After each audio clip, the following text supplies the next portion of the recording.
Assalamualaikum warahmatullahi wabarakatuh. Perkenalkan, nama saya Indra, advokat di Pusat Bantuan Hukum Dompet Duafa.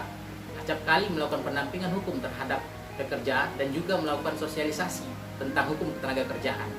Baik, pada kesempatan kali ini kami akan membahas tentang isu yang sedang hangat dibicarakan oleh Prof. Mahfud dan juga Oto Hasibuan, yakni tentang kaitan COVID-19 dengan force majeure. Pandemi COVID-19 yang melanda dunia termasuk Indonesia tidak hanya menimbulkan korban jiwa, tapi juga menimbulkan kegoncangan di berbagai bidang, termasuk diantaranya industri, perhotelan, hukum, ekonomi, dan lain sebagainya. Nah, di bidang industri, berdasarkan data dari Ketua Apindo mengatakan sudah banyak, hampir 600 hotel tutup, pekerja diakhiri masa kontraknya, bahkan di PHK. Untuk menyikapi hal ini, pemerintah telah mengeluarkan beberapa kebijakan dan peraturan. Yang paling menarik yakni tentang keadaan darurat, penetapan PSBB, dan juga penetapan bencana nasional.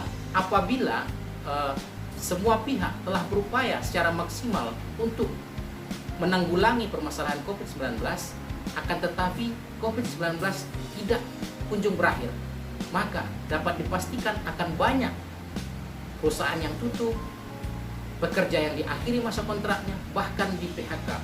Nah, kemudian timbul pertanyaan bagi kita semua, dapatkah COVID-19 dan atau peraturan dan atau kebijakan tadi itu menjadi alasan untuk mengakhiri kontrak PKWT? Untuk menjawab pertanyaan tadi, yang pertama kita harus mengetahui apa itu force majeure. Force majeure secara etimologis berasal dari bahasa Prancis yang artinya kekuatan yang lebih besar. Nah, kekuatan yang lebih besar itu dapat disamakan dengan hal yang tak terduga, keadaan memaksa, atau juga hal yang terjadi secara kebetulan. Hal itu sudah diatur di dalam pasal 1244 dan atau 1245 Kitab Undang-Undang Hukum Perdata.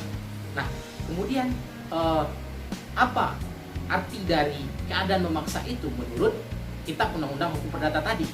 Itu dapat kita pahami keadaan di mana debitur dibebaskan dari mengganti biaya kerugian sepanjang dapat membuktikan telatnya prestasi, gagalnya prestasi, atau terjadinya prestasi yang dilarang karena telah terjadi keadaan memaksa.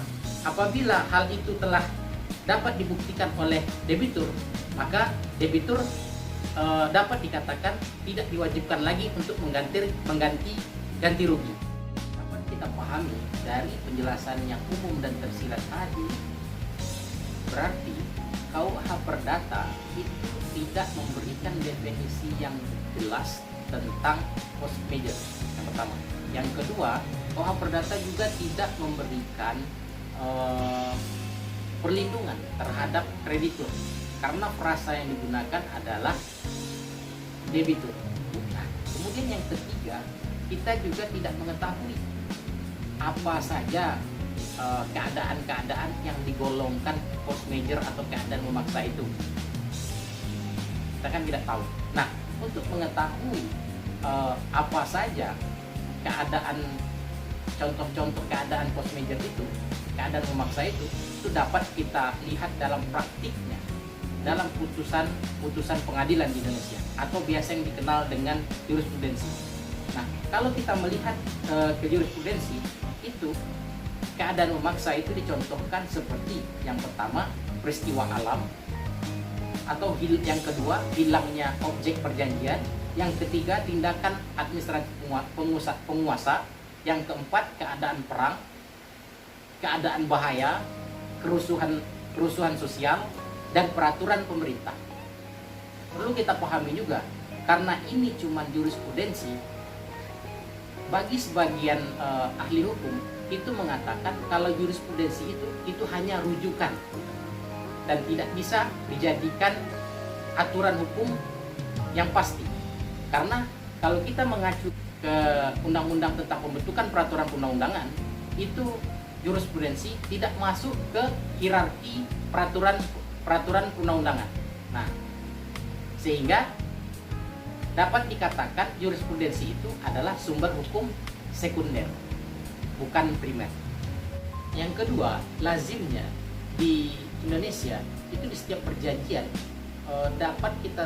dapat kita temui tentang keadaan memaksa. Itu biasanya dibuat di bagian tertentu yang mengatur tentang keadaan berbahaya atau memaksa seperti bencana banjir, kerusuhan, keadaan huru-hara, dan sebagainya. Yang ketiga, khusus tentang keadaan memaksa, tentang PKWT, itu juga sudah diatur di dalam pasal 61 Undang-Undang Ketenagakerjaan. Nah, di mana secara tersirat itu dapat diartikan adalah suatu keadaan di mana pengusaha dan atau pekerja itu dapat mengakhiri PKWT tanpa harus membayar ganti rugi sepanjang pihak yang mengakhiri dapat membuktikan gagalnya prestasi atau dan sebagainya itu karena keadaan seperti bencana alam, kerusuhan sosial, atau gangguan keamanan, atau keadaan lain yang telah dicantumkan atau dibuat di dalam PKWT atau juga di dalam peraturan perusahaan atau juga dapat dimuat di dalam peraturan kerja bersama. Nah, dari definisi tersirat tadi dapat kita pahami bahwa yang pertama, COVID-19 bukan bencana alam, tetapi bencana non-alam berdasarkan Kepres 12 tahun 2020.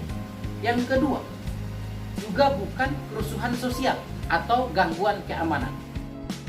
Sederhananya adalah jika dalam perjanjian PKWT itu diatur klausula atau keadaan kejadian tertentu seperti bencana non-alam atau kebijakan pemerintah dan atau peraturan yang langsung berpengaruh pada perjanjian, maka pengusaha dan atau pekerja itu dapat mengakhiri perjanjian tanpa harus membayar ganti rugi.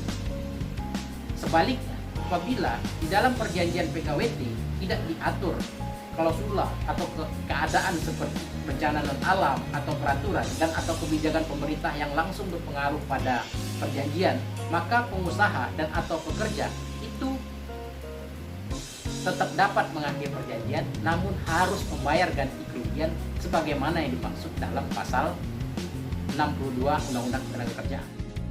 Walaupun begitu, pengusaha dan atau pekerja harus memahami maksud dari frasa dapat dalam kalimat dapat menyebabkan berakhirnya hubungan kerja di pasal 61 Undang-Undang Ketenagakerjaan. Karena kalimat ini mengandung arti di mana pengusaha dan atau pekerja itu diberikan kebebasan untuk mengakhiri atau tidak PKWT-nya. Yang kedua,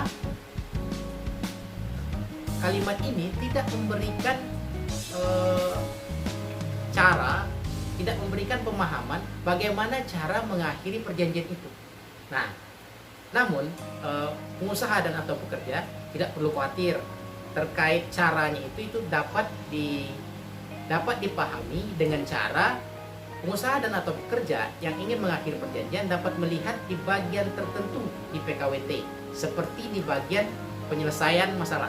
Nah, di bagian penyelesaian masalah yang pertama itu ada poin biasanya musyawarah mufakat.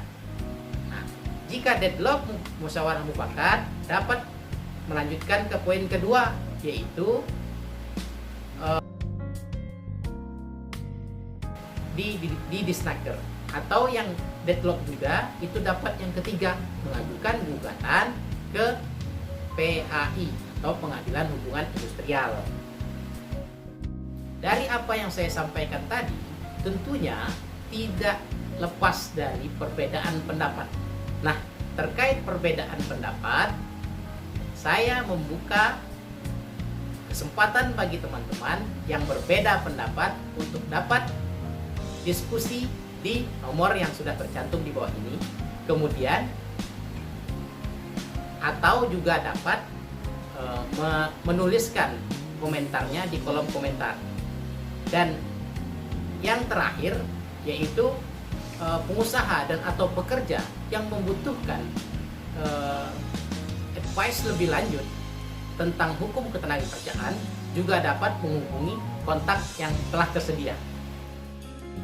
Demikian yang dapat saya sampaikan pada kesempatan kali ini, dan pada teman-teman jangan lupa untuk menyaksikan video kami selanjutnya tentang kaitan COVID-19 dengan PHK. Oke, jangan lupa like dan subscribe-nya. Assalamualaikum warahmatullahi wabarakatuh.